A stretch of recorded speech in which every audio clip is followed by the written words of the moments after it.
प्यारे दर्शकों, तुहानूं सारिਆਂ ਨੂੰ TWR परिवार ਵੱਲੋਂ जय MC ਦੀ दिशा परिवर्तन ਦੇ ਸਾਡੇ ਅੱਜ ਦੇ ਪ੍ਰੋਗਰਾਮ ਦੇ ਵਿੱਚ ਤੁਹਾਡਾ ਸਭਨਾਂ ਦਾ ਬਹੁਤ-ਬਹੁਤ ਸਵਾਗਤ ਹੈ। ਦੋਸਤੋ, ਅਸੀਂ ਆਪਣੇ ਪਿਛਲੇ ਪ੍ਰੋਗਰਾਮ ਦੇ ਵਿੱਚ दानियल नबी ਦੀ ਪੁਸਤਕ ਦੇ 3 ਅਧਿਆਏ ਦੀ 1 ਆਇਤ ਤੋਂ ਲੈ ਕੇ 18 ਆਇਤਾਂ ਤੱਕ ਦੇ ਵਚਨਾਂ ਦੇ ਉੱਤੇ ਗੌਰ ਕਰਦੇ ਆ ਰਹੇ ਹਾਂ। ਪਿਛਲੇ ਪ੍ਰੋਗਰਾਮ ਦਾ ਬਾਕੀ ਹਿੱਸਾ ਅਸੀਂ ਆਪਣੇ ਅੱਜ ਦੇ ਪ੍ਰੋਗਰਾਮ ਦੇ ਵਿੱਚ ਵੀ ਜਾਰੀ ਰੱਖਾਂਗੇ। पिछले प्रोग्राम ਦੇ ਵਿੱਚ ਅਸੀਂ दानियल नबी ਦੀ ਪੁਸਤਕ ਦੇ 3 ਅਧਿਆਏ ਦੀ 1 ਆਇਤ ਤੋਂ ਲੈ ਕੇ 12 ਆਇਤਾਂ ਤੱਕ ਦੇ ਉੱਤੇ ਗੌਰ ਕੀਤਾ ਸੀ। ਅੱਜ ਬਾਕੀ ਦੀਆਂ ਆਇਤਾਂ ਨੂੰ ਦੇਖਾਂਗੇ। ਅੱਜ ਅਸੀਂ दानियल नबी ਦੀ ਪੁਸਤਕ ਦੇ 3 ਅਧਿਆਏ ਦੀ 13 ਤੋਂ 18 ਆਇਤਾਂ ਦੇ ਵਚਨਾਂ ਉੱਤੇ ਗੌਰ ਕਰਾਂਗੇ। ਤਾਂ ਫਿਰ ਦੋਸਤੋ, ਆਓ ਆਪਣੇ ਅੱਜ ਦੇ ਅਧਿਐਨ ਪ੍ਰੋਗਰਾਮ ਨੂੰ ਸ਼ੁਰੂ ਕਰਨ ਤੋਂ ਪਹਿਲਾਂ ਆਪਣੇ ਮਨਾਂ ਨੂੰ ਪਰਮੇਸ਼ਰ ਦੇ ਵਚਨ ਦੇ ਲਈ ਤਿਆਰ ਕਰੀਏ ਅਤੇ ਸੁਣਦੇ ਹਾਂ ਇਹ ਮਸੀਹੀ ਭਜਨ।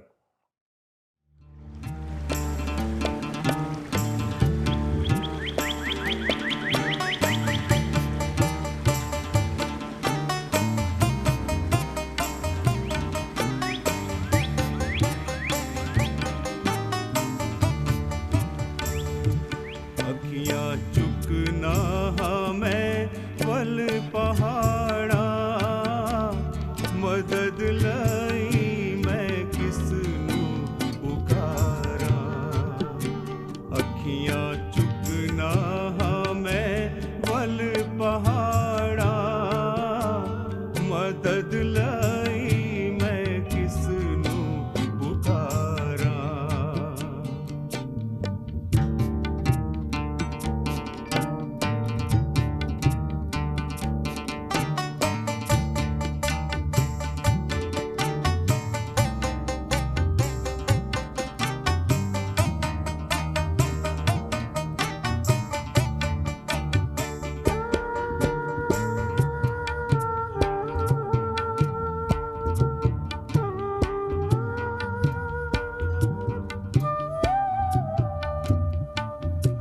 मेरी मदद नू रब आप ही आया। मेरी मदद नू रब आप ही आया। जिने धरती आकाश बनाया तेरे पैरां नू देवे खुलारा। मदद लई मैं किसनू पुकारा। अखियाँ चुकना मैं पल पहाड़ा मदद लई मैं किसनू पुकारा।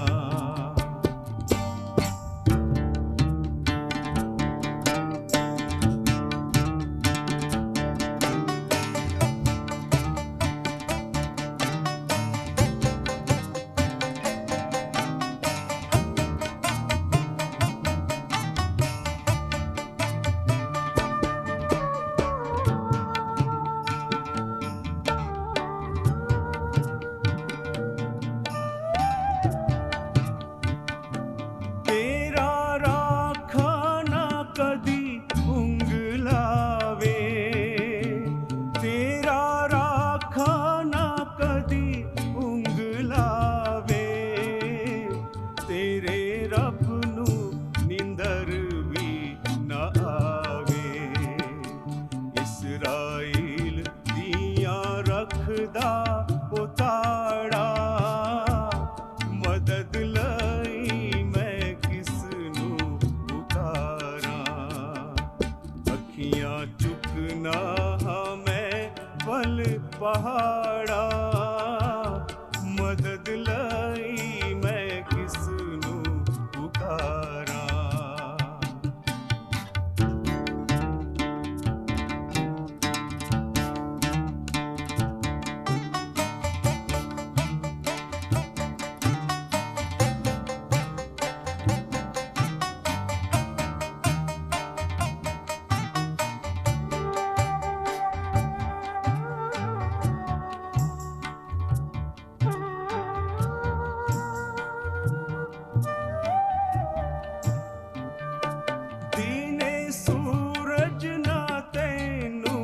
सतावे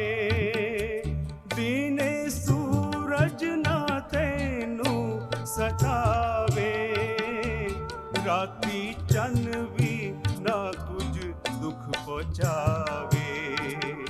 ਖੌਫ ਖਾਵੇਂਗਾ ਨਾ ਵਿੱਚ ਉਜਾੜਾ, ਮਦਦ ਲਈ ਮੈਂ ਕਿਸ ਨੂੰ ਪੁਕਾਰਾਂ।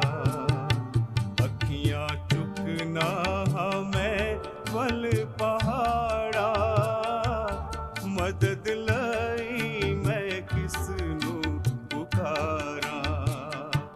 ਅੱਖੀਆਂ ਚੁੱਕਣਾ ਹਾਂ ਮੈਂ ਵੱਲ ਪਹਾੜਾ, ਮਦਦ ਲਈ ਮੈਂ ਕਿਸ ਨੂੰ ਪੁਕਾਰਾਂ।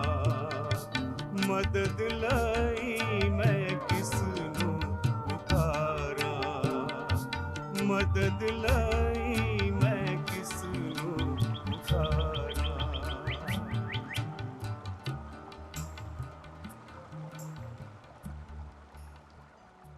ਅਸੀਂ ਹੁਣ 13 ਤੋਂ 18 ਐਤਾਂ ਕੋਲ ਆਉਂਦੇ ਹਾਂ ਅਤੇ ਵੇਖਦੇ ਹਾਂ ਕਿ ਜੋ ਕੁਝ ਵੀ ਅਸੀਂ ਜਾਣਦੇ ਹਾਂ ਉਹ ਇਸ ਸਮੁੱਚੇ ਅਧਿਆਇ ਵਿੱਚ ਵਾਪਰ ਰਿਹਾ ਹੈ ਅਤੇ ਇਹ ਪ੍ਰਤੱਖ ਵਿਰੋਧਤਾ ਹੈ। ਗੌਰ ਕਰੋ, ਇੱਥੇ ਦਾਨੀਏਲ ਨਬੀ ਦੀ ਪੁਸਤਕ ਵਿੱਚ 3 ਅਧਿਆਏ 13 ਤੋਂ 15 ਐਤ ਵਿੱਚ ਕੀ ਆਖਿਆ ਗਿਆ ਹੈ। ਤਦ ਨਬੂਕਦਨੇਜ਼ਰ ਨੇ ਵੱਡੇ ਕ੍ਰੋਧ ਅਤੇ ਗੁੱਸੇ ਨਾਲ ਆਗਿਆ ਕੀਤੀ ਕਿ ਸਦਰਕ, ਮੇਸ਼ਕ ਤੇ ਅਬਦਨਗੋ ਨੂੰ ਹਾਜ਼ਰ ਕਰੋ। ਤਦ ਉਹਨਾਂ ਨੇ ਉਹਨਾਂ ਆਦਮੀਆਂ ਨੂੰ ਰਾਜੇ ਦੇ ਦਰਬਾਰ ਹਾਜ਼ਰ ਕੀਤਾ। ਨਬੂਕਦਨੇਜ਼ਰ ਨੇ ਉਹਨਾਂ ਨੂੰ ਆਖਿਆ, ਹੇ ਸਦਰਕ, ਮੇਸ਼ਕ ਤੇ ਅਬਦਨਗੋ, ਕੀ ਇਹ ਸੱਚ ਹੈ ਕਿ ਤੁਸੀਂ ਮੇਰੇ ਦੇਵਤਿਆਂ ਦੀ ਸੇਵਾ ਨਹੀਂ ਕਰਦੇ ਅਤੇ ਨਾ ਹੀ ਉਸ ਸੋਨੇ ਦੀ ਮੂਰਤ ਨੂੰ ਜਿਹਨੂੰ ਮੈਂ ਖੜਾ ਕੀਤਾ ਹੈ ਮੱਥਾ ਟੇਕਦੇ ਹੋ? ਹੁਣ ਜੇ ਤੁਸੀਂ ਤਿਆਰ ਹੋ ਭਾਈ, ਜਿਸ ਵੇਲੇ ਤੁਸੀਂ ਤੁਰੀ, ਬਾਂਸਰੀ, ਤੌਸ, ਸਰੰਗੀ, ਬਰਬਤ, ਬੀਨ ਤੇ ਹਰ ਪ੍ਰਕਾਰ ਦੇ ਬਾਜਿਆਂ ਦੀ ਆਵਾਜ਼ ਸੁਣੋ ਤਾਂ ਤੁਸੀਂ ਡਿੱਗ ਕੇ ਮੂਰਤ ਨੂੰ ਜਿਹਨੂੰ ਮੈਂ ਖੜਾ ਕੀਤਾ ਹੈ ਮੱਥਾ ਟੇਕੋ ਤੇ ਚੰਗਾ। ਪਰ ਜੇਕਰ ਤੁਸੀਂ ਮੱਥਾ ਨਾ ਟੇਕੋ ਤਾਂ ਉਸੇ ਘੜੀ ਤੁਸੀਂ ਅੱਗ ਦੀ ਬਲਦੀ ਹੋਈ ਭੱਠੀ ਵਿੱਚ ਸੁੱਟੇ ਜਾਓਗੇ। ਅਤੇ ਉਹ ਦੇਵਤਾ ਕਿਹੜਾ ਹੈ ਜਿਹੜਾ ਤੁਹਾਨੂੰ ਮੇਰੇ ਹੱਥੋਂ ਛੁਡਾ ਲਵੇਗਾ? ਜੀ ਹਾਂ, ਇਹ ਤਾਂ ਬਿਲਕੁਲ ਸਾਫ਼ ਜ਼ਾਹਿਰ ਹੈ ਕਿ ਇਸ ਤਰ੍ਹਾਂ ਸਾਫ਼ ਜ਼ਾਹਿਰ ਨਹੀਂ ਹੈ। ਹੁਣ ਗੌਰ ਕਰੋ, ਰਾਜਾ ਨਬੂਕਦਨੇਜ਼ਰ ਉਹਨਾਂ ਦੋਸ਼ਾਂ ਵਿੱਚੋਂ ਇੱਕ ਨੂੰ ਨਹੀਂ ਦੁਹਰਾਉਂਦਾ ਜੋ ਕਿ ਕਸਦੀਆਂ ਨੇ ਇਹਨਾਂ 3 ਯਹੂਦੀਆਂ ਬੱਚਿਆਂ ਦੇ ਵਿਰੁੱਧ ਲਗਾਏ ਸਨ। ਕਸਦੀਆਂ ਨੇ ਰਾਜੇ ਨੂੰ ਆਖਿਆ ਸੀ ਕਿ ਇਹ 3 ਇਬਰਾਨੀ ਲੜਕੇ ਰਾਜੇ ਦਾ ਆਦਰ ਨਹੀਂ ਕਰਦੇ। ਉਹ ਇਸ ਨਾਲੋਂ ਬਿਹਤਰ ਖੁਦ ਜਾਣਦਾ ਸੀ। ਸੱਚਮੁੱਚ ਉਹ ਰਾਜੇ ਦਾ ਆਦਰ ਕਰਦੇ ਸਨ। ਉਹਨਾਂ ਦੇ ਅੰਦਰ ਰਾਜੇ ਦੇ ਪ੍ਰਤੀ ਵੱਡਾ ਸਤਿਕਾਰ ਸੀ। ਇਸ ਕਰਕੇ ਉਹ ਇਸ ਦੋਸ਼ ਨੂੰ ਨਹੀਂ ਦੁਹਰਾਉਂਦਾ। ਉਹਨਾਂ ਉੱਤੇ ਇਹ ਦੋਸ਼ ਲਗਾਉਣ ਦੀ ਬਜਾਏ ਉਹ ਉਹਨਾਂ ਨੂੰ ਆਪਣੇ ਸਾਹਮਣੇ ਲਿਆਉਂਦਾ ਹੈ ਅਤੇ ਆਖਦਾ ਹੈ ਕਿ ਮੈਂ ਤੁਹਾਨੂੰ ਇੱਕ ਸਵਾਲ ਪੁੱਛਣ ਦੀ ਖੁਆਇਸ਼ ਰੱਖਦਾ ਹਾਂ। ਕੀ ਇਹ ਸੱਚ ਹੈ? ਕਰੀਬ-ਕਰੀਬ ਇਹ ਯਕੀਨ ਨਾ ਕਰਨ ਵਾਲੀ ਗੱਲ ਹੈ। ਇਹ ਕਿਵੇਂ ਹੋ ਸਕਦਾ ਹੈ ਕਿ ਤੁਸੀਂ ਮੇਰੇ ਹੁਕਮ ਨੂੰ ਨਹੀਂ ਮੰਨਦੇ? ਕੀ ਇਹ ਸੱਚ ਹੈ? ਭਾਗ ਐੜਾ ਹੁਕਮ। ਮੈਂ ਤੁਹਾਨੂੰ ਇੱਥੇ ਰੁਕ ਕੇ ਇਹ ਦੱਸ ਦੇਵਾਂ ਕਿ ਇਹਨਾਂ 3 ਯਹੂਦੀ ਬੱਚਿਆਂ ਦੇ ਮਨਾਂ ਦੇ ਵਿੱਚ ਜੋ ਗੁਜ਼ਰ ਰਿਹਾ ਹੈ, ਮੈਂ ਤੁਹਾਨੂੰ ਦੱਸ ਦੇਵਾਂ ਕਿ ਇਹ ਕੀ ਹੈ। ਉਹਨਾਂ ਦੇ ਮਨਾਂ ਵਿੱਚ ਇਹ ਜਾਣਿਆ ਜਾ ਰਿਹਾ ਹੈ ਕਿ ਉਹਨਾਂ ਦੇ ਲਈ ਹੋਰ ਕੋਈ ਚੋਣ ਨਹੀਂ ਹੈ। ਉਹ ਪੁਰਾਣੇ ਨੇਮ ਦੇ ਜਵਾਨਾਂ ਨੂੰ ਜਾਣਦੇ ਸਨ ਅਤੇ ਪੁਰਾਣੇ ਨੇਮ ਇਸ ਮਾਮਲੇ ਵਿੱਚ ਬਹੁਤ ਹੀ ਸਪਸ਼ਟ ਹੈ। ਪੁਰਾਣੇ ਨੇਮ ਦੀ ਵਿਵਸਥਾ ਸਪਸ਼ਟ ਤੌਰ ਤੇ ਮੂਰਤੀ ਪੂਜਾ ਦੇ ਬਾਰੇ ਜ਼ਿਕਰ ਕਰਦੀ ਹੈ। ਕੂਚ ਦੀ ਕਿਤਾਬ 20 ਅਧਿਆਏ 4 ਵਚਨ ਅਸੀਂ ਇਸ ਤਰ੍ਹਾਂ ਪੜ੍ਹਦੇ ਹਾਂ, ਤੂੰ ਆਪਣੇ ਲਈ ਉਕਾਰੀ ਹੋਈ ਮੂਰਤ ਨਾ ਬਣਾ, ਨਾ ਕਿਸੇ ਚੀਜ਼ ਦੀ ਸੂਰਤ ਜਿਹੜੀ ਉੱਪਰ ਆਕਾਸ਼ ਵਿੱਚ ਅਤੇ ਜਿਹੜੀ ਹੇਠਾਂ ਧਰਤੀ ਉੱਤੇ ਅਤੇ ਜਿਹੜੀ ਧਰਤੀ ਦੇ ਹੇਠਲੇ ਪਾਣੀਆਂ ਵਿੱਚ। ਇਹ 3 ਲੜਕੇ ਇਸ ਨੂੰ ਜਾਣਦੇ ਸਨ। ਇਹ ਉਹਨਾਂ ਦੇ ਮਨਾਂ ਦੇ ਵਿੱਚ ਸੀ ਅਤੇ ਉਹਨਾਂ ਦੇ ਦਿਲਾਂ ਦੇ ਵਿੱਚ ਸੀ ਅਤੇ ਇਹ ਉਹਨਾਂ ਦੀਆਂ ਆਤਮਿਕ ਨਸਾਂ ਦੇ ਰਾਹੀਂ ਖੂਨ ਦੀ ਤਰ੍ਹਾਂ ਦੌਰਾ ਕਰ ਰਹੀ ਸੀ। ਇੱਥੇ ਸਾਡੇ ਸਾਹਮਣੇ ਰਾਜੇ ਦੀ ਹਦਾਇਤ ਹੈ ਅਤੇ ਦੂਸਰੇ ਪਾਸੇ ਪਰਮੇਸ਼ਰ ਦੀ ਬਾਣੀ ਉਹਨਾਂ ਦੇ ਕੋਲ ਹੈ। ਇੱਕ ਮਹਾਨ ਬਾਈਬਲ ਦੇ ਵਿਦਵਾਨ ਜਿਸ ਦਾ ਨਾਮ ਹੈਡਗੈਸ ਸੀ, ਉਸ ਨੇ ਇਸ ਤਰ੍ਹਾਂ ਆਖਿਆ ਸੀ ਕਿ ਮੂਰਤੀ ਪੂਜਾ ਸਿਰਫ ਝੂਠੇ ਦੇਵਤਿਆਂ ਦੀ ਪੂਜਾ ਕਰਨ ਵਿੱਚ ਹੀ ਨਹੀਂ ਪਾਈ ਜਾਂਦੀ, ਬਲਕਿ ਇਹ ਤਾਂ ਸੱਚੇ ਪਰਮੇਸ਼ਰ ਦੀ ਬੰਦਗੀ ਮੂਰਤ ਦੇ ਦੁਆਰਾ ਕਰਨ ਵਿੱਚ ਵੀ ਪਾਈ ਜਾਂਦੀ ਹੈ। ਪਰਮੇਸ਼ਰ ਦਾ ਗਿਆਨ ਇਸ ਦੇ ਬਾਰੇ ਬਹੁਤ ਹੀ ਅਲੱਗ ਫੈਸਲਾ ਦਿੰਦਾ ਹੈ। ਕਿਸੇ ਵੀ ਚੀਜ਼ ਦੀ ਕੋਈ ਸੂਰਤ ਨਾ ਬਣਾਓ। ਜੋਰ ਕੈਲਵਿਨ, ਜੋ ਕਿ ਮਹਾਨ ਬਾਈਬਲ ਵਿਦਵਾਨ ਸੀ, ਉਸ ਨੇ ਆਖਿਆ ਸੀ ਕਿ ਪਰਮੇਸ਼ਰ ਦੀ ਅਸਲੀ ਮੂਰਤ ਇਸ ਸਾਰੇ ਜਗਤ ਵਿੱਚ ਨਹੀਂ ਪਾਈ ਜਾਂਦੀ। ਇਸ ਕਰਕੇ ਉਸ ਦੀ ਜੋ ਮਹਿਮਾ ਹੈ ਉਸ ਨੂੰ ਭ੍ਰਸ਼ਟ ਕੀਤਾ ਜਾਂਦਾ ਹੈ ਅਤੇ ਉਸ ਦੀ ਸਚਾਈ ਨੂੰ ਉਸ ਝੂਠ ਦੇ ਦੁਆਰਾ ਭ੍ਰਸ਼ਟ ਕੀਤਾ ਜਾਂਦਾ ਹੈ ਜਦੋਂ ਵੀ ਕਿਸੇ ਦਿਖਾਈ ਦੇਣ ਵਾਲੀ ਮੂਰਤੀ ਨੂੰ ਅਸੀਂ ਮੱਥਾ ਟੇਕਦੇ ਹਾਂ। ਇਸ ਕਰਕੇ ਪਰਮੇਸ਼ਰ ਦੀ ਕਿਸੇ ਵੀ ਮੂਰਤ ਦਾ ਖਿਆਲ ਕਰਨਾ ਆਪਣੇ ਆਪ ਵਿੱਚ ਅਪਵਿੱਤਰ ਹੈ। ਕਿਉਂਕਿ ਉਸ ਦੇ ਛਾਂ ਦੇ ਭ੍ਰਿਸ਼ਟ ਕੀਤੇ ਜਾਣ ਦੇ ਦੁਆਰਾ ਉਸ ਨੂੰ ਤੋੜਿਆ ਮਰੋੜਿਆ ਜਾਂਦਾ ਹੈ ਅਤੇ ਉਸ ਨੂੰ ਉਸ ਨਾਲੋਂ ਕੁਝ ਹੋਰ ਕਰਕੇ ਪੇਸ਼ ਕੀਤਾ ਜਾਂਦਾ ਹੈ ਜੋ ਕਿ ਉਹ ਅਸਲ ਵਿੱਚ ਹੈ। ਇੱਥੇ ਤੱਕ ਕਿ ਆਪ ਦੀ ਮੂਰਤ ਪਰਮੇਸ਼ਰ ਦੇ ਬਾਰੇ ਸਚਾਈ ਦੱਸਣ ਵਿੱਚ ਵੀ ਅਸਫਲ ਰਹਿੰਦੀ ਹੈ। ਇੱਥੋਂ ਤੱਕ ਕਿ ਆਪ ਪਰਮੇਸ਼ਰ ਦੀ ਬੰਦਗੀ ਸਚਾਈ ਨਾਲ ਕਰਨ ਵਿੱਚ ਵੀ ਅਸਫਲ ਹੋ ਜਾਂਦੇ ਹੋ। ਇਹ ਤਾਂ ਬਹੁਤ ਹੀ ਮਜ਼ਬੂਤ ਹੈ। ਕੀ ਇਹ ਇਸ ਤਰ੍ਹਾਂ ਨਹੀਂ ਹੈ? ਬਹੁਤ ਸਾਰੀ ਬੁੱਤ ਪ੍ਰਸਤੀ ਸਾਡੇ ਇਸ ਜ਼ਮਾਨੇ ਵਿੱਚ ਪਾਈ ਜਾਂਦੀ ਹੈ। ਹੇ ਲੋਕੋ, ਇਹ ਸਿਰਫ ਕਲੀਸਿਆ ਵਿੱਚ ਹੀ ਨਹੀਂ ਬਲਕਿ ਬਾਹਰ ਬਾਜ਼ਾਰ ਵਿੱਚ ਵੀ ਪਰਮੇਸ਼ਰ ਕਿਸੇ ਹੋਰ ਚੀਜ਼ ਦੁਆਰਾ ਉਸ ਦੀ ਬੰਦਗੀ ਕੀਤੇ ਜਾਣ ਵਿੱਚ ਰੁਚੀ ਨਹੀਂ ਰੱਖਦਾ। ਉਹ ਚਾਹੁੰਦਾ ਹੈ ਕਿ ਉਸ ਦੀ ਬੰਦਗੀ ਆਤਮਾ ਅਤੇ ਸਚਾਈ ਵਿੱਚ ਹੋ ਕੇ ਕੀਤੀ ਜਾਵੇ। ਇਹ ਤਿੰਨ ਯਹੂਦੀ ਨੌਜਵਾਨ ਜਾਣਦੇ ਸਨ ਕਿਸੇ ਬੁੱਤ ਦੀ ਪੂਜਾ ਕਰਨਾ ਅਤੇ ਕਿਸੇ ਦਰਿੰਦੇ ਦੇ ਅੱਗੇ ਝੁਕਣਾ ਅਤੇ ਮਨੁੱਖ ਦੇ ਦੁਆਰਾ ਬਣਾਈ ਗਈ ਕਿਸੇ ਮੂਰਤ ਦੇ ਅੱਗੇ ਮੱਥਾ ਟੇਕਣਾ, ਇਹ ਤਾਂ ਉਸ ਪਵਿੱਤਰ ਸਰਬ ਸ਼ਕਤੀਮਾਨ ਪਰਮੇਸ਼ਰ ਦੇ ਸਨਮੁਖ ਉਡਾਇਆ ਜਾਣਾ ਹੀ ਹੋਵੇਗਾ। ਭਾਗ ਈੜੀ ਵਿਰੋਧਤਾ। ਅਤੇ ਇਸ ਤਰ੍ਹਾਂ ਉਸ ਮੌਕੇ ਅਤੇ ਹੁਕਮ ਤੋਂ ਬਾਅਦ ਅਸੀਂ ਹੁਣ ਵਿਰੋਧਤਾ ਦੇ ਬਾਰੇ 15 ਐਤ ਦੇ ਕੋਲ ਆਉਂਦੇ ਹਾਂ। ਉਹ ਸਵਾਲ ਰਾਜਾ ਪੁੱਛਦਾ ਹੈ। ਉਹ ਇਸ ਐਤ ਦੇ ਅੰਤ ਵਿੱਚ ਬਹੁਤ ਹੀ ਮਹੱਤਵਪੂਰਨ ਹੈ। ਉਹ ਆਖਦਾ ਹੈ, ਜੇਕਰ ਤੁਸੀਂ ਉਹ ਕਰੋ ਜੋ ਮੈਂ ਆਖਦਾ ਹਾਂ, ਮੈਂ ਤੁਹਾਨੂੰ ਇੱਕ ਹੋਰ ਮੌਕਾ ਦਿਆਂਗਾ। ਜੋ ਕੁਝ ਹੁਣ ਤੱਕ ਵਾਪਰ ਚੁੱਕਾ ਹੈ, ਮੈਂ ਉਸ ਨੂੰ ਭੁਲਾਉਣ ਜਾ ਰਿਹਾ ਹਾਂ। ਮੈਂ ਤਾਂ ਇਸ ਤਰ੍ਹਾਂ ਕਰਨ ਜਾ ਰਿਹਾ ਹਾਂ ਜਿਵੇਂ ਕਿ ਮੈਂ ਜਾਣਦਾ ਹੀ ਨਾ ਹੋਵਾਂ। ਕਿ ਤੁਸੀਂ ਮੇਰੇ ਸਾਹਮਣੇ ਮੱਥਾ ਨਹੀਂ ਸੀ ਟੇਕਿਆ ਅਤੇ ਮੈਂ ਤੁਹਾਨੂੰ ਬਸ ਇਹ ਦੱਸ ਦੇਣਾ ਚਾਹੁੰਦਾ ਹਾਂ ਕਿ ਮੈਂ ਤੁਹਾਨੂੰ ਇੱਕ ਹੋਰ ਮੌਕਾ ਦਿਆਂਗਾ। ਜਦੋਂ ਤੁਸੀਂ ਉਸ ਵਾਦਕ ਦਲ ਦੇ ਸੰਗੀਤ ਨੂੰ ਸੁਣਦੇ ਹੋ, ਜੇਕਰ ਆਪ ਉਸ ਵਕਤ ਠੀਕ ਉਹੀ ਕਰੋਗੇ ਜੋ ਆਪ ਨੂੰ ਕਰਨਾ ਚਾਹੀਦਾ ਹੈ, ਤਦ ਅਸੀਂ ਉਸ ਸਾਰੀ ਗੱਲ ਨੂੰ ਭੁੱਲ ਜਾਵਾਂਗੇ। ਪਰ ਜੇਕਰ ਤੁਸੀਂ ਇਸ ਤਰ੍ਹਾਂ ਨਹੀਂ ਕਰਦੇ ਤਾਂ ਠੀਕ ਉਸੇ ਘੜੀ ਜਦੋਂ ਆਪ ਇਸ ਤਰ੍ਹਾਂ ਕਰਦੇ ਹੋ ਤਾਂ ਤੁਹਾਨੂੰ ਬਲਦੀ ਅੱਗ ਦੀ ਭੱਠੀ ਵਿੱਚ ਸੁੱਟਿਆ ਜਾਵੇਗਾ। ਅਤੇ ਫਿਰ ਮੈਂ ਤੁਹਾਡੇ ਤੋਂ ਪੁੱਛਣਾ ਚਾਹੁੰਦਾ ਹਾਂ ਕਿ ਅਜਿਹਾ ਕਿਹੜਾ ਪਰਮੇਸ਼ਰ ਹੈ ਜੋ ਤੁਹਾਨੂੰ ਬਚਾ ਲਵੇਗਾ? ਆਪ ਉਸ ਦੇ ਬੁੱਲਾਂ ਉੱਤੇ ਇਸ ਮਖੌਲ ਉਡਾਉਣ ਨੂੰ ਵੇਖ ਸਕਦੇ ਹੋ। ਇਹ ਬਹੁਤ ਹੀ ਰੋਚਕ ਸਵਾਲ ਕਿ ਇਹ ਇਸ ਤਰ੍ਹਾਂ ਨਹੀਂ ਹੈ ਕਿ ਉਹ ਦੇਵਤਾ ਕੌਣ ਹੈ? ਜੀ ਹਾਂ, ਉਹ ਪਰਮੇਸ਼ਰ ਉਹ ਹੈ ਜਿਸ ਨੇ ਇੱਕ ਅਦਭੁਤ ਸੁਪਨੇ ਦੇ ਨਾਲ ਨਬੂਕਦਨਜ਼ਰ ਨੂੰ ਆਦਰ ਕੀਤਾ ਸੀ। ਉਸ ਪਰਮੇਸ਼ਰ ਨੇ ਇਸ ਸੁਪਨੇ ਦਾ ਭੇਦ ਦਾਨੀਏਲ ਤੇ ਖੋਲ੍ਹਿਆ ਸੀ। ਉਸ ਪਰਮੇਸ਼ਰ ਨੇ ਆਪਣੀ ਦਇਆ ਦੇ ਨਾਲ ਇਸ ਸੁਪਨੇ ਦੇ ਅਰਥ ਨੂੰ ਖੋਲ੍ਹਿਆ ਸੀ। ਉਸੇ ਹੀ ਪਰਮੇਸ਼ਰ ਨੇ ਇਸ ਜਗਤ ਦੇ ਇਤਿਹਾਸ ਤੋਂ ਉਸ ਨੂੰ ਜਾਣੂ ਕਰਾਇਆ ਸੀ। ਉਹ ਪਰਮੇਸ਼ਰ ਕੌਣ ਹੈ? ਉਹ ਪਰਮੇਸ਼ਰ ਹੈ ਜਿਸ ਨੇ ਨਬੂਕਦਨਜ਼ਰ ਨੂੰ ਰਚਿਆ ਸੀ, ਜਿਸ ਨੇ ਉਸ ਦੀ ਰੱਖਿਆ ਕੀਤੀ ਸੀ, ਜਿਸ ਨੇ ਉਸ ਦੇ ਲਈ ਇੰਤਜ਼ਾਮ ਕੀਤੇ ਸਨ, ਜਿਸ ਨੇ ਉਸ ਨੂੰ ਪਹਿਨਾਇਆ ਸੀ ਅਤੇ ਖੁਆਇਆ ਸੀ ਅਤੇ ਉਸ ਨੂੰ ਪਹਿਲੇ ਵਿਸ਼ਵ ਵਿਆਪੀ ਰਾਜਾ ਸ਼ਾਸਕ ਹੋਣ ਵਜੋਂ ਉਸ ਦਾ ਆਦਰ ਕੀਤਾ ਸੀ। ਅਤੇ ਉਹ ਇੰਨਾ ਮੂਰਖ ਸੀ ਕਿ ਇਹ ਸਵਾਲ ਉਸ ਨੇ ਕੀਤਾ ਕਿ ਉਹ ਦੇਵਤਾ ਕੌਣ ਹੈ। ਮੈਂ ਤੁਹਾਨੂੰ ਕੁਝ ਦੱਸਣ ਦੀ ਖੁਆਇਸ਼ ਰੱਖਦਾ ਹਾਂ। ਜਦੋਂ ਆਪ ਚੌਥੇ ਅਧਿਆਏ ਕੋਲ ਆਉਂਦੇ ਹੋ ਤਦ ਉਹ ਇਹ ਜਾਣਨ ਜਾ ਰਿਹਾ ਹੈ ਕਿ ਉਹ ਪਰਮੇਸ਼ਰ ਕੌਣ ਹੈ। ਇਹ ਪਛਾਣਨਾ ਸੌਖਾ ਨਹੀਂ ਹੈ। ਜਦੋਂ ਆਪ ਕਲੀਸਿਆ ਦੇ ਵਿੱਚ ਇਸ ਦਾ ਅਧਿਐਨ ਕਰਦੇ ਹੋ ਕਿ ਕਲੀਸਿਆ ਦਾ ਇਤਿਹਾਸ ਖੂਨ ਦੇ ਨਾਲ ਲਿਖਿਆ ਗਿਆ ਸੀ। ਹਮੇਸ਼ਾ ਹੀ ਚਾਨਣ ਅਤੇ ਹਨੇਰੇ ਦੀਆਂ ਸ਼ਕਤੀਆਂ ਦੇ ਵਿਚਕਾਰ ਯੁੱਧ ਹੁੰਦਾ ਰਿਹਾ ਹੈ ਅਤੇ ਇਹ ਹਮੇਸ਼ਾ ਹੀ ਹੋਵੇਗਾ। ਹਮੇਸ਼ਾ ਹੀ ਗੈਰ ਕੌਮਾਂ ਦੇ ਸ਼ਾਸਕਾਂ ਦੇ ਨਾਲ ਹੁੰਦਾ ਰਹੇਗਾ। ਆਪਣੀ ਨਾਸਤਿਕਤਾ ਦੇ ਬਾਰੇ ਵਿੱਚ ਵੀ ਇਹ ਰੌਲਾ ਪਾਉਣਗੇ ਕਿ ਉਹ ਦੇਵਤਾ ਕੌਣ ਹੈ। ਭਾਗ ਸੱਸਾ ਹੌਸਲਾ। ਜਿਉਂ-ਜਿਉਂ ਅਸੀਂ ਉਸ ਹੌਸਲੇ ਵੱਲ ਆਉਂਦੇ ਹਾਂ, ਮੈਂ ਚਾਹੁੰਦਾ ਹਾਂ ਕਿ ਆਪ ਗੌਰ ਕਰੋ ਉਸ ਚੌਥੀ ਗੱਲ ਨੂੰ ਜੋ ਕਿ 18 ਐਤ ਵਿੱਚ ਪਾਈ ਜਾਂਦੀ ਹੈ। ਸ਼ਾਇਦ ਸਭ ਤੋਂ ਮਹਾਨ ਵਿਖਿਆਨਾਂ ਵਿੱਚੋਂ ਇੱਕ ਜਿਸ ਨੂੰ ਆਪ ਕਦੇ ਵੀ ਬਾਈਬਲ ਬਾਣੀ ਵਿੱਚ ਕਿਧਰੇ ਵੀ ਪਾ ਸਕਦੇ ਹੋ, ਉਹ ਇਹ ਹੈ। ਇਹ ਇਸ ਨੂੰ ਪੜ੍ਹਨ ਦੇ ਲਈ ਮੈਨੂੰ ਹੈਰਾਨ ਕਰਦੀ ਹੈ। ਸਭ ਤੋਂ ਪਹਿਲਾਂ 16 ਐਤ। ਸਦਰਕ, ਮੇਸ਼ਕ ਤੇ ਅਬਦਨਗੋ ਨੇ ਰਾਜੇ ਨੂੰ ਉੱਤਰ ਦੇ ਕੇ ਆਖਿਆ, ਹੇ ਨਬੂਕਦਨਜ਼ਰ, ਅਸੀਂ ਇਸ ਗੱਲ ਵਿੱਚ ਤੁਹਾਨੂੰ ਉੱਤਰ ਦੇਣਾ ਜ਼ਰੂਰੀ ਨਹੀਂ ਸਮਝਦੇ। ਹੁਣ ਗੌਰ ਕਰੋ, ਉਹ ਰਾਜੇ ਦੇ ਨਾਲ ਗੱਲਬਾਤ ਕਰ ਰਹੇ ਹਨ।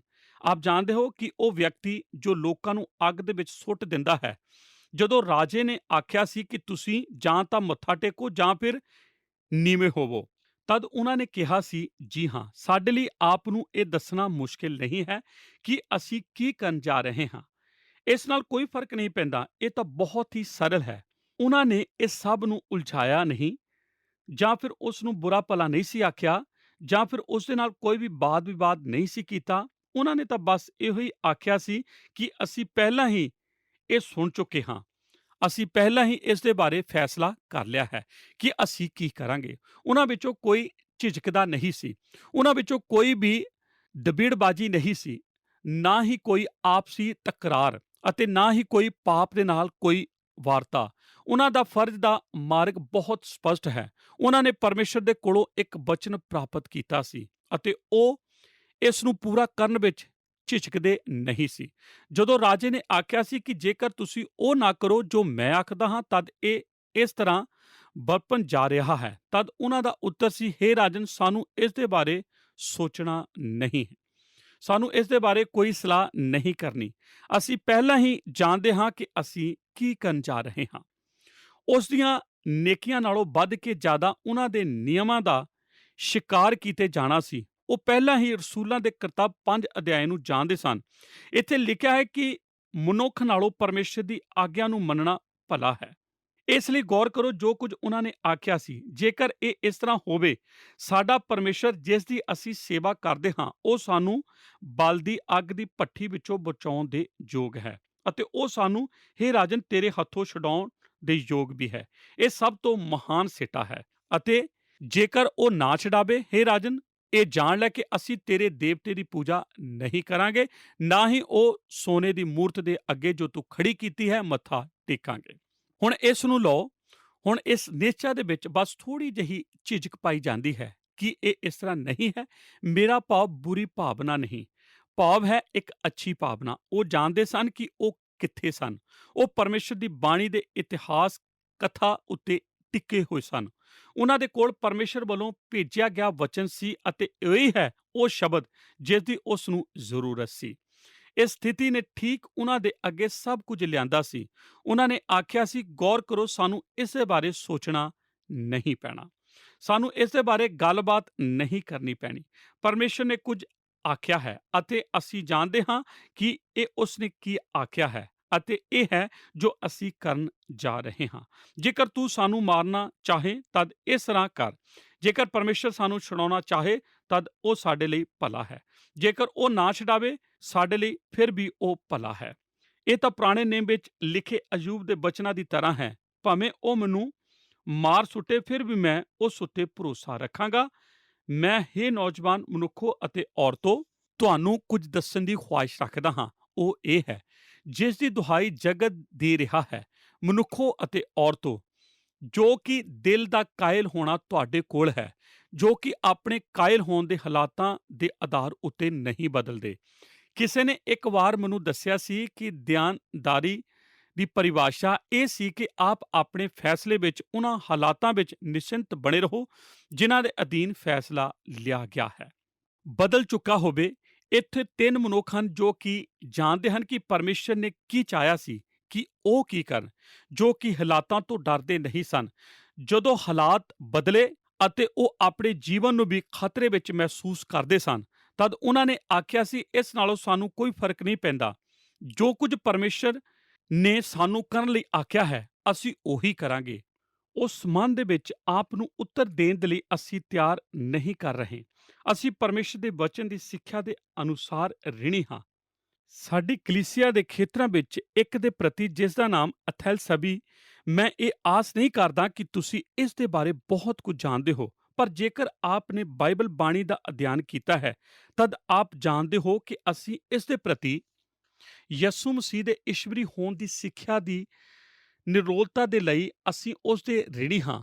ਉਸ ਨੇ ਉਹਨਾਂ ਬਹੁਤ ਸਾਰੇ ਯੁੱਧਾਂ ਨੂੰ ਲੜਿਆ ਸੀ ਜੋ ਅਸੀਂ ਯਿਸੂ ਮਸੀਹ ਦੀ ਈਸ਼ਵਰਤਾਈ ਬਾਰੇ ਦੇਖ ਚੁੱਕੇ ਹਾਂ। ਮੈਨੂੰ ਦੱਸਿਆ ਗਿਆ ਸੀ ਕਿ ਜਦੋਂ ਉਹ ਇਸ ਯੁੱਧ ਨੂੰ ਲੜ ਰਿਹਾ ਸੀ ਅਤੇ ਯਿਸੂ ਮਸੀਹ ਦੀ ਈਸ਼ਵਰਤਾਈ ਲਈ ਖੜਾ ਹੋ ਰਿਹਾ ਸੀ, ਤਦ ਕਿਸੇ ਨੇ ਉਸ ਦੇ ਕੋਲ ਆ ਕੇ ਆਖਿਆ ਸੀ ਕਿ ਤੂੰ ਨਹੀਂ ਜਾਣਦਾ ਕਿ ਰਾਜਾ ਤੇਰੇ ਵਿਰੁੱਧ ਅਤੇ ਦਿਸ਼ਕ ਤੇਰੇ ਵਿਰੁੱਧ ਹਨ ਅਤੇ ਕਲੀਸਿਆ ਤੇਰੇ ਵਿਰੁੱਧ ਹੈ ਅਤੇ ਸਾਰਾ ਜਗਤ ਤੇਰੇ ਵਿਰੁੱਧ ਹੈ।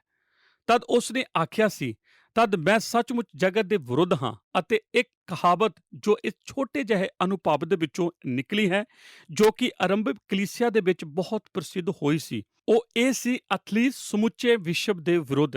ਕਿ ਉਹ ਪੁਸਤਕ ਜਿਸ ਦਾ ਮੈਂ ਜ਼ਿਕਰ ਕਰ ਰਿਹਾ ਹਾਂ, ਹੌਸਲੇ ਦੀ ਕਿਸਮ, ਇਹ ਉਹ ਹੌਸਲਾ ਹੈ ਜੋ ਇਹਨਾਂ ਮਨੁੱਖਾਂ ਨੇ ਉਦੋਂ ਪ੍ਰਦਰਸ਼ ਕੀਤਾ ਸੀ ਜਦੋਂ ਉਹਨਾਂ ਨੇ ਆਖਿਆ ਸੀ, ਜੇਕਰ ਸਾਰਾ ਜਗਤ ਇਹ ਆਖੇ ਕਿ ਪਰਮੇਸ਼ਰ ਗਲਤ ਹੈ, ਤਦ ਮੈਂ ਆਪਣਾ ਪੱਖ ਪਰਮੇਸ਼ਰ ਦੇ ਹੱਕ ਵਿੱਚ ਰੱਖਾਂਗਾ।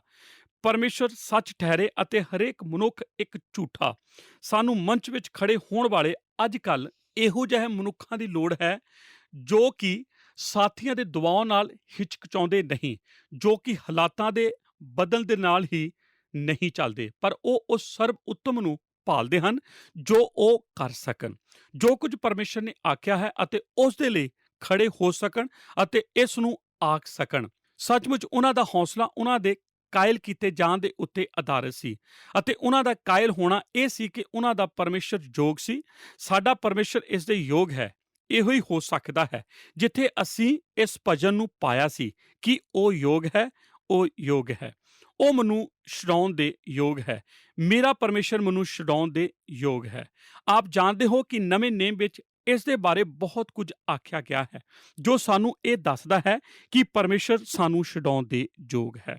ਜੇਕਰ ਅਸੀਂ ਆਪਣਾ ਭਰੋਸਾ ਉਸ ਦੇ ਉੱਤੇ ਕਰੀਏ, ਉਹੀ ਇਹਨਾਂ ਇਬਰਾਨੀ ਬੱਚਿਆਂ ਦਾ ਕਾਇਲ ਕੀਤੇ ਜਾਣਾ ਸੀ।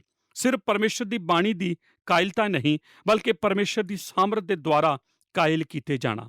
ਅਸੀਂ ਇਹ ਦੇਖਣ ਜਾ ਰਹੇ ਹਾਂ ਕਿ ਉਸ ਪੁਰਾਣੇ ਰਾਜੇ ਨੇ ਆਪਣਾ ਵਾਅਦਾ ਪੂਰਾ ਕੀਤਾ ਸੀ ਅਤੇ ਉਹਨਾਂ ਨੇ ਉਸ ਨੂੰ ਅੱਗ ਦੀ ਭੱਠੀ ਵਿੱਚ ਸੁੱਟ ਦਿੱਤਾ ਸੀ। ਅਤੇ ਮੈਂ ਜਾਣਦਾ ਹਾਂ, ਆਪ ਜਾਣਦੇ ਹੋ, ਇਸ ਕਹਾਣੀ ਨੂੰ ਪਹਿਲਾਂ ਤੋਂ ਹੀ ਜਾਣਦੇ ਹਾਂ, ਪਰ ਮੈਂ ਇਸ ਦੇ ਬਾਕੀ ਭਾਗ ਨੂੰ ਦੱਸਣ ਦੀ ਇੰਤਜ਼ਾਰ ਨਹੀਂ ਕਰ ਸਕਦਾ ਕਿ ਕਿਵੇਂ ਪਰਮੇਸ਼ਰ ਨੇ ਉਹਨਾਂ ਨੂੰ ਸੰਭਾਲਿਆ ਸੀ। ਉਸ ਪੁਰਾਣੇ ਬੁੱਢੇ ਰਾਜੇ ਨੇ ਉਸ ਭੱਠੀ ਨੂੰ 7 ਗੁਣਾ ਹੋਰ ਤਪਾਇਆ ਸੀ, ਜਿੰਨਾ ਕਿ ਉਸਨੇ ਕਦੀ ਵੀ ਉਸ ਨੂੰ ਗਰਮ ਕੀਤਾ ਹੋਵੇ, ਅਤੇ ਉਸ ਨੇ ਆਪਣੇ ਸਾਰੇ ਲੋਕਾਂ ਨੂੰ ਇਸੇ ਤਰ੍ਹਾਂ ਮਾਰਿਆ ਸੀ ਅਤੇ ਇਹ 3 ਇਬਰਾਨੀ ਬੱਚੇ ਇਸ ਦੇ ਵਿੱਚੋਂ ਬਚ ਨਿਕਲਣੇ ਸਨ। ਆਪ ਇਹ ਜਾਣਦੇ ਹੋ ਕਿਉਂ? ਕਿਉਂਕਿ ਉਹ ਇਸ ਨੂੰ ਕਰਨ ਵਿੱਚ ਹੌਸਲਾ ਰੱਖਦੇ ਸਨ ਜੋ ਕਿ ਉਚਿਤ ਸੀ। ਮੇਰੀ ਲਾਇਬ੍ਰੇਰੀ ਵਿੱਚ ਇੱਕ ਸਟੂਡਰ ਕਮੇਡੀ ਨਾਂ ਦੇ ਮਨੁੱਖ ਦੇ ਦੁਆਰਾ ਲਿਖੇ ਗਏ ਕਵਿਤਾ ਦੇ ਕੁਝ ਹਿੱਸੇ ਹਨ। ਉਹ ਇੱਕ ਬਹੁਤ ਹੀ ਰੋਚਕ ਮਨੁੱਖ ਹੈ ਜਿਸ ਨੇ ਕੁਝ ਵੀ ਬਹੁਤ ਸਰਲ ਕਵਿਤਾ ਰਚਨਾਵਾਂ ਲਿਖੀਆਂ ਹਨ। ਸਟੂਡਰ ਕੈਨੇਡੀ ਪਹਿਲੇ ਹੀ ਵਿਸ਼ਵ ਯੁੱਧ ਦੇ ਦੌਰਾਨ ਇੱਕ ਮਸੀਹ ਪ੍ਰਚਾਰਕ ਦੇ ਵਜੋਂ ਉਹ ਉਸ ਨੂੰ ਖਤਰੇ ਵਿੱਚ ਅਤੇ ਨਿਰਾਸ਼ਾ ਦੇ ਸਥਾਨ ਵਿੱਚ ਲੜਾਈ ਦੀਆਂ ਅਗਲੀਆਂ ਕਤਾਰਾਂ ਵਿੱਚ ਭੇਜਿਆ ਗਿਆ ਸੀ। ਇੱਕ ਦਿਨ ਜਦੋਂ ਉਹ ਫਾਰਸ ਵਿੱਚੋਂ ਗੁਜ਼ਰ ਰਿਹਾ ਸੀ, ਤਦ ਉਸ ਨੇ ਆਪਣੇ ਲੜਕੇ ਨੂੰ ਇੱਕ ਖੱਤ ਘਰ ਨੂੰ ਭੇਜਿਆ ਜੋ ਉਸ ਦਾ ਜਵਾਨ ਪੁੱਤਰ ਸੀ। ਮੇਰਾ ਅੰਦਾਜ਼ਾ ਹੈ ਕਿ ਉਹ 10 ਸਾਲਾਂ ਦੀ ਉਮਰ ਦਾ ਸੀ। ਉਹ ਖੱਤ ਮੇਰੇ ਕੋਲ ਹੈ। ਉਹ ਉਸ ਸਭ ਦਾ ਸਾਰਾਂਸ਼ ਇਸ ਵਿੱਚ ਦੱਸਦਾ ਹੈ ਜਿਸ ਦੇ ਬਾਰੇ ਅਸੀਂ ਗੱਲਬਾਤ ਕੀਤੀ ਹੈ। ਇਸ ਨੂੰ ਧਿਆਨ ਨਾਲ ਸੁਣੋ। ਇਹ ਹੈ ਜੋ ਉਸਨੇ ਆਪਣੇ ਲੜਕੇ ਨੂੰ ਲਿਖਿਆ ਸੀ। ਉਸਨੇ ਆਖਿਆ ਸੀ, ਮੇਰੀ ਪਹਿਲੀ ਪ੍ਰਾਰਥਨਾ ਇਹ ਹੈ ਕਿ ਹੇ ਮੇਰੇ ਪੁੱਤਰ, ਮੈਂ ਚਾਹੁੰਦਾ ਹਾਂ ਉਹ ਇਹ ਨਹੀਂ ਹੈ ਕਿ ਤੂੰ ਮੇਰੇ ਲਈ ਇਸ ਤਰ੍ਹਾਂ ਆਖੇ ਕਿ ਹੇ ਪਰਮੇਸ਼ਰ ਮੇਰੇ ਪਿਤਾ ਨੂੰ ਸੁਰੱਖਿਆ ਰੱਖ, ਬਲਕਿ ਇਹ ਕਹੇ ਕਿ ਪਰਮੇਸ਼ਰ ਮੇਰੇ ਪਿਤਾ ਨੂੰ ਦਲੇਰ ਬਣਾ ਅਤੇ ਜੇਕਰ ਉਸ ਨੂੰ ਕੁਝ ਸਖਤ ਕੰਮ ਕਰਨ ਨੂੰ ਦਿੱਤੇ ਜਾਣ, ਉਸ ਨੂੰ ਉਹ ਕਰਨ ਲਈ ਮਜ਼ਬੂਤ ਬਣਾ। ਉਹ ਆਪਣੇ ਪੁੱਤਰ ਨੂੰ ਅੱਗੇ ਲਿਖਦਾ ਗਿਆ। ਉਸਨੇ ਆਖਿਆ, ਮੌਤ ਅਤੇ ਜੀਵਨ ਕੁਝ ਮਾਇਨਾ ਨਹੀਂ ਰੱਖਦੇ। ਹੇ ਮੇਰੇ ਪੁੱਤਰ, ਠੀਕ ਤੇ ਗਲਤ ਮਾਇਨਾ ਰੱਖਦੇ ਹਨ। ਡੈਡੀ ਜੇ ਅੱਜ ਮਰ ਗਿਆ, ਉਹ ਅੱਜ ਵੀ ਡੈਡੀ ਰਹੇਗਾ। ਪਰ ਜੇਕਰ ਡੈਡੀ ਨੂੰ ਪਰਮੇਸ਼ਰ ਦੇ ਸਨਮੁਖ ਲਿਆਂਦਾ ਗਿਆ, ਤਦ ਇਹ ਤਾਂ ਬਹੁਤ ਹੀ ਭਿਆਨਕ ਹੈ। ਇਸ ਨੂੰ ਸ਼ਬਦਾਂ ਵਿੱਚ ਪਰਖਣਾ ਭੈੜਾ ਹੈ। ਮੈਂ ਆਸ ਕਰਦਾ ਹਾਂ ਕਿ ਤੂੰ ਕੁਝ ਸੁਰੱਖਿਅਤ ਦੇ ਬਾਰੇ ਇਸ ਦੇ ਵਿੱਚ ਜੁੜੇ ਅਤੇ ਮੰਮੀ ਨੂੰ ਇਹ ਪਸੰਦ ਹੋਵੇ। ਮੈਨੂੰ ਇਸ ਦੇ ਬਾਰੇ ਪੂਰਾ ਭਰੋਸਾ ਹੈ। ਜੀ ਹਾਂ, ਇਸ ਨੂੰ ਬਾਅਦ ਦੇ ਵਿੱਚ ਜੋੜਨਾ, ਹਮੇਸ਼ਾ ਹੀ ਬਾਅਦ ਵਿੱਚ, ਕਿਉਂਕਿ ਇਹ ਸਭ ਕੁਝ ਜ਼ਿਆਦਾ ਮਾਇਨਾ ਨਹੀਂ ਰੱਖਦੇ। ਹੇ ਪਰਮੇਸ਼ਰ, ਅੱਜ ਸਾਨੂੰ ਸਾਡੇ ਪਰਿਵਾਰ ਵਿੱਚ, ਸਾਡੀਆਂ ਕਲੀਸਿਆਂ ਵਿੱਚ, ਸਾਡੇ ਦੇਸ਼ ਵਿੱਚ, ਸਾਡੇ ਜਗਤ ਵਿੱਚ ਇਸ ਦੀ ਕਿੰਨੀ ਲੋੜ ਹੈ। ਉਹ ਲੋਕ ਜੋ ਉਸ ਨੂੰ ਇਸ ਤੋਂ ਪਹਿਲਾਂ ਰੱਖਣ ਦੀ ਖੁਆਇਸ਼ ਰੱਖਦੇ ਹਨ, ਜੋ ਕਿ ਢੁਕਵਾਂ ਹੈ ਅਤੇ ਜੋ ਕਿ ਸੁਰੱਖਿਅਤ ਹੈ। ਅਸੀਂ ਤਾਂ ਬਸ ਇਹੀ ਹੀ ਪ੍ਰਾਰਥਨਾ ਕਰਦੇ ਆ ਰਹੇ ਹਾਂ ਕਿ ਪਰਮੇਸ਼ਰ 1 ਜਾਂ 2 ਦਿਲਾਂ ਦੇ ਵਿੱਚ ਕੁਝ ਕਰੇ ਤਾਂ ਕਿ ਉਹ ਅੱਜ ਰਾਤ ਉਹਨਾਂ ਦੇ ਅੰਦਰ ਕੰਮ ਕਰਨਾ ਆਰੰਭ ਕਰੇ। ਆਪ ਜਾਣਦੇ ਹੋ ਕਿ ਮੈਨੂੰ ਇਹ ਸਿੱਖਣਾ ਨਹੀਂ ਪੈਣਾ। ਮੈਂ ਜਾਣਦਾ ਹਾਂ ਕਿ ਤੁਹਾਡੇ ਵਿੱਚੋਂ ਕੁਝ ਕੁ ਨੇ ਸਮਝੌਤਾ ਕਰ ਲਿਆ ਹੈ। ਤੁਸੀਂ ਹਰ ਜਗ੍ਹਾ ਸਥਿਰ ਹੋ ਚੁੱਕੇ ਹੋ। ਜਦੋਂ ਆਪ ਕਿਸੇ ਇੱਕ ਟੋਲੀ ਦੇ ਨਾਲ ਜੁੜੇ ਹੋ, ਤਦ ਆਪ ਇੱਕ ਹੋਰ ਤਰ੍ਹਾਂ ਦੇ ਹੁੰਦੇ ਹੋ, ਅਤੇ ਜਦੋਂ ਆਪ ਕਿਸੇ ਹੋਰ ਟੋਲੀ ਦੇ ਨਾਲ ਹੁੰਦੇ ਹੋ, ਤਦ ਆਪ ਕਿਸੇ ਹੋਰ ਤਰ੍ਹਾਂ ਦੇ ਹੁੰਦੇ ਹੋ। ਆਪ ਦੇ ਜੀਵਨ ਵਿੱਚ ਕੋਈ ਸਥਿਰਤਾ ਨਹੀਂ ਹੈ ਕਿਉਂਕਿ ਆਪ ਸੱਚਾਈ ਵੱਲ ਆਪਣਾ ਧਿਆਨ ਕੇਂਦਰਿਤ ਨਹੀਂ ਕਰਦੇ। ਤੁਸੀਂ ਆਪਣੇ ਸਾਥੀਆਂ ਨੂੰ ਖੁਸ਼ ਕਰਨ ਦੀ ਕੋਸ਼ਿਸ਼ ਕਰ ਰਹੇ ਹੋ। ਪਰਮੇਸ਼ਰ ਕੋਲ ਤੁਹਾਡੇ ਲਈ ਇੱਕ ਸੰਦੇਸ਼ ਹੈ ਅਤੇ ਉਹ ਇਹ ਹੈ, ਜੇਕਰ ਆਪ ਉਸ ਦੇ ਲਈ ਖੜੇ ਹੋਵੋਗੇ ਜੋ ਕਿ ਇਹ ਪੁਸਤਕ ਆਖਦੀ ਹੈ। ਬਾਈਬਲ ਆਖਦੀ ਹੈ, ਹੌਸਲੇ ਦੇ ਨਾਲ ਉਸ ਨੂੰ ਕਰਦੇ ਹੋਏ ਜੋ ਕੁਝ ਪਰਮੇਸ਼ਰ ਨੇ ਤੁਹਾਨੂੰ ਕਰਨ ਲਈ ਬੁਲਾਇਆ ਹੈ, ਉਸ ਨੇ ਆਪਣੇ ਆਪ ਨੂੰ ਤੁਹਾਡੇ ਲਈ ਜ਼ਿੰਮੇਵਾਰ ਬਣਾਇਆ ਹੈ ਅਤੇ ਉਹ ਤੁਹਾਨੂੰ ਛੁਡਾਉਣ ਦੇ ਯੋਗ ਹੈ ਅਤੇ ਉਹ ਤੁਹਾਨੂੰ ਖੜੇ ਕਰਨ ਦੇ ਲਈ ਹੌਸਲਾ ਪ੍ਰਦਾਨ ਕਰਨ ਦੇ ਯੋਗ ਹੈ। ਆਮੀਨ। ਪਿਆਰੇ ਦਰਸ਼ਕੋ, ਦਿਸ਼ਾ ਪਰਿਵਰਤਨ ਦੇ ਸਾਡੇ ਅੱਜ ਦੇ ਪ੍ਰੋਗਰਾਮ ਦੇ ਵਿੱਚ ਸਾਡੇ ਨਾਲ ਬਣੇ ਰਹਿਣ ਦੇ ਲਈ ਤੁਹਾਡਾ ਸਾਰਿਆਂ ਦਾ ਬਹੁਤ ਬਹੁਤ ਧੰਨਵਾਦ। ਅੱਜ ਅਸੀਂ ਦਾਨੀਏਲ ਨਬੀ ਦੀ ਪੁਸਤਕ ਦੇ 3 ਅਧਿਆਏ ਦੀ 13 ਤੋਂ ਲੈ ਕੇ 18 ਆਇਤਾਂ ਤੱਕ ਦੇ ਵਚਨਾਂ ਉੱਤੇ ਗੌਰ ਕਰ ਰਹੇ ਸੀ। ਅਸੀਂ ਵੇਖਿਆ ਕਿ ਕਿਵੇਂ ਕਸਦੀ ਲੋਕਾਂ ਨੇ, ਜੋ ਕਿ ਰਾਜਾ ਨਬੂਕਦਨੇਸਰ ਦੇ ਦਰਬਾਰ ਵਿੱਚ ਸਨ, ਸ਼ਦਰਕ, ਮੇਸ਼ਕ ਅਤੇ ਉਬੇਦਨਗੋ ਦੇ ਖਿਲਾਫ ਰਾਜੇ ਦੇ ਕੰਨ ਭਰੇ, ਜਿਸ ਦੇ ਕਰਕੇ ਰਾਜਾ ਕਹਿੰਦਾ ਹੈ ਕਿ ਜੇਕਰ ਉਹ ਉਸ ਮੂਰਤੀ ਨੂੰ ਜਿਹਨੂੰ ਕਿ ਉਹਨੇ ਖੜਾ ਕੀਤਾ ਹੈ ਸਜਦਾ ਨਹੀਂ ਕਰਨਗੇ ਤਾਂ ਅੱਗ ਦੀ ਬਲਦੀ ਭੱਟੀ ਦੇ ਵਿੱਚ ਸੁੱਟ ਦਿੱਤੇ ਜਾਣਗੇ। ਅਸੀਂ ਵੇਖਿਆ ਕਿ ਸ਼ਦਰਕ, ਮੇਸ਼ਕ ਅਤੇ ਉਬੇਦਨਗੋ ਦੇ ਕੋਲ ਹੋਰ ਕੋਈ ਚੋਣ ਨਹੀਂ ਸੀ। ਉਹਨਾਂ ਨੂੰ ਰਾਜੇ ਦੇ ਪ੍ਰਤੀ ਆਪਣੀ ਵਫਾਦਾਰੀ ਸਿੱਧ ਕਰਨ ਦੇ ਲਈ ਉਸ ਮੂਰਤੀ ਦੇ ਅੱਗੇ ਝੁਕਣਾ ਹੀ ਪੈਣਾ ਸੀ। ਲੇਕਿਨ ਬਾਈਬਲ ਬਾਣੀ ਦੇ ਵਿੱਚ ਕੂਚ ਦੀ ਪੁਸਤਕ ਦੇ ਵਿੱਚ ਅਸੀਂ ਵੇਖਿਆ ਕਿ ਪ੍ਰਭੂ ਪਰਮੇਸ਼ਰ ਜੀ ਕਹਿੰਦੇ ਹਨ ਕਿ ਤੂੰ ਆਪਣੇ ਲਈ ਉਕਾਰੀ ਹੋਈ ਕੋਈ ਮੂਰਤੀ ਨਾ ਬਣਾਈ, ਨਾ ਕਿਸੇ ਚੀਜ਼ ਦੀ ਮੂਰਤ ਜਿਹੜੀ ਉੱਪਰ ਆਕਾਸ਼ ਦੇ ਵਿੱਚ ਅਤੇ ਜਿਹੜੀ ਹੇਠ ਧਰਤੀ ਦੇ ਉੱਤੇ ਅਤੇ ਜਿਹੜੀ ਧਰਤੀ ਦੇ ਹੇਠਲੇ ਪਾਣੀਆਂ ਵਿੱਚ ਹੋਏ। ਸ਼ਦਰਕ, ਮੇਸ਼ਕ ਅਤੇ ਉਬੇਦਨਗੋ ਇਸ ਵਚਨ ਨੂੰ ਜਾਣਦੇ ਸੀ। ਪਰਮੇਸ਼ਰ ਦੀ ਬਾਣੀ ਸਪਸ਼ਟ ਰੂਪ ਨਾਲ ਸਾਨੂੰ ਦੱਸਦੀ ਹੈ ਕਿ ਪਰਮੇਸ਼ਰ ਦੀ ਪੂਜਾ ਕਰਨ ਦੇ ਲਈ ਕਿਸੇ ਵੀ ਤਰ੍ਹਾਂ ਦੀ ਕੋਈ ਵੀ ਮੂਰਤ ਨਾ ਬਣਾਓ। ਦੋਸਤੋ, ਪਰਮੇਸ਼ਰ ਦੀ ਅਸਲੀ ਮੂਰਤ ਇਸ ਸੰਸਾਰ ਦੇ ਵਿੱਚ ਕਿਤੇ ਵੀ ਨਹੀਂ ਪਾਈ ਜਾਂਦੀ। ਮੂਰਤ ਬਣਾਉਣ ਦੇ ਜ਼ਰੀਏ ਅਸੀਂ ਪਰਮੇਸ਼ਰ ਦੀ ਮਹਿਮਾ ਨੂੰ ਭ੍ਰਿਸ਼ਟ ਕਰਦੇ ਹਾਂ। ਪਰਮੇਸ਼ਰ ਦੀ ਮੂਰਤ ਦਾ ਖਿਆਲ ਕਰਨਾ ਹੀ ਆਪਣੇ ਆਪ ਦੇ ਵਿੱਚ ਅਪਵਿੱਤਰ ਹੈ। ਜਦੋਂ ਅਸੀਂ ਇਸ ਤਰ੍ਹਾਂ ਕਰਦੇ ਹਾਂ ਤਾਂ ਅਸੀਂ ਪਰਮੇਸ਼ਰ ਦੀ ਬੰਦਗੀ ਸੱਚਾਈ ਦੇ ਨਾਲ ਕਰਨ ਵਿੱਚ ਅਸਫਲ ਹੋ ਜਾਂਦੇ ਹਾਂ। ਦੋਸਤੋ, ਅਸੀਂ ਸ਼ਦਰਕ, ਮੇਸ਼ਕ ਅਤੇ ਉਬੇਦਨਗੋ ਦੇ ਜੀਵਨਾਂ ਤੋਂ ਸਿੱਖਿਆ ਕਿ ਮਨੁੱਖ ਨਾਲੋਂ ਪਰਮੇਸ਼ਰ ਦੀ ਆਗਿਆ ਨੂੰ ਮੰਨਣਾ ਭਲਾ ਹੈ। ਅਸੀਂ ਆਪਣੇ ਅੱਜ ਦੇ ਪ੍ਰੋਗਰਾਮ ਦੇ ਵਿੱਚ ਹੋਰ ਵੀ ਬਹੁਤ ਸਾਰੀਆਂ ਮਹੱਤਵਪੂਰਨ ਗੱਲਾਂ ਨੂੰ ਸਿੱਖਿਆ ਹੈ। ਉਮੀਦ ਕਰਦੇ ਹਾਂ ਕਿ ਤੁਹਾਨੂੰ ਇਹ ਸਾਰੀਆਂ ਗੱਲਾਂ ਪਸੰਦ ਆਈਆਂ ਹੋਣਗੀਆਂ। ਹੁਣ ਸਾਨੂੰ ਇਜਾਜ਼ਤ ਦਿਓ, ਅਗਲੇ ਪ੍ਰੋਗਰਾਮ ਦੇ ਵਿੱਚ ਫੇਰ ਹਾਜ਼ਰ ਹੋਵਾਂਗੇ। ਆਓ ਪ੍ਰਾਰਥਨਾ ਕਰੀਏ। ਸਾਡੇ ਅਨੁਗ੍ਰਹਕਾਰੀ ਦਿਆਲੂ ਪਰਮੇਸ਼ਰ, ਪ੍ਰਭੂ ਯਿਸੂ ਮਸੀਹ ਜੀ ਦੇ ਨਾਂ 'ਚ ਤੁਹਾਡਾ ਧੰਨਵਾਦ ਕਰਦੇ ਪਿਤਾ ਪਰਮੇਸ਼ਰ ਕਿ ਅੱਜ ਪਿਤਾ ਪਰਮੇਸ਼ਰ ਆਪਣੇ ਵਚਨ ਦੇ ਦੁਆਰਾ ਤੁਸੀਂ ਸਾਡੇ ਤੇ ਕਿਰਪਾ ਕੀਤੀ, ਸਾਡੇ ਉੱਤੇ ਇੱਕ ਬੇਹੱਦ ਮਹੱਤਵਪੂਰਨ ਰਾਜ ਨੂੰ ਖੋਲ੍ਹਿਆ ਕਿ ਤੁਸੀਂ ਮੂਰਤੀ ਪੂਜਾ ਤੋਂ ਨਫ਼ਰਤ ਕਰਦੇ ਹੋ ਔਰ ਤੁਸੀਂ ਨਹੀਂ ਚਾਹੁੰਦੇ ਕਿ ਤੁਹਾਡੀ ਵੀ ਮੂਰਤੀ ਬਣਾਈ ਜਾ ਸਕੇ। ਪਿਤਾ ਪਰਮੇਸ਼ਰ, ਤੁਸੀਂ ਸਾਨੂੰ ਕਿਰਪਾ ਕਰੋ, ਸਾਡੇ ਤੇ ਦਇਆ ਕਰੋ ਪ੍ਰਭੂ, ਤਾਂ ਕਿ ਅਸੀਂ ਇਸ ਤੁਹਾਡੇ ਸਿਧਾਂਤ ਨੂੰ ਮਜ਼ਬੂਤੀ ਦੇ ਨਾਲ ਪੂਰਾ ਕਰ ਸਕੀਏ ਔਰ ਸਾਡੇ ਜੀਵਨ ਦੇ ਵਿੱਚ ਕਿਸੇ ਵੀ ਤਰ੍ਹਾਂ ਦੀ ਮੂਰਤੀ ਨਾ ਬਣ ਸਕੇ। ਪਿਤਾ ਪ੍ਰਭੂ ਯਿਸੂ ਮਸੀਹ ਜੀ ਦੇ ਨਾਮ 'ਚ ਮੰਗਦੇ ਹਾਂ, ਆਮੀਨ। ਜੈ ਮਸੀਹ ਦੀ। ਕੀ ਤੁਹਾਨੂੰ ਇਹ ਪ੍ਰੋਗਰਾਮ ਪਸੰਦ ਆਇਆ? ਹੁਣੇ ਸਾਨੂੰ ਇੱਕ ਮਿਸ ਕਾਲ ਦਿਓ ਤੇ ਤੁਸੀਂ ਅਗਲੇ ਜੇਤੂ ਹੋ ਸਕਦੇ ਹੋ।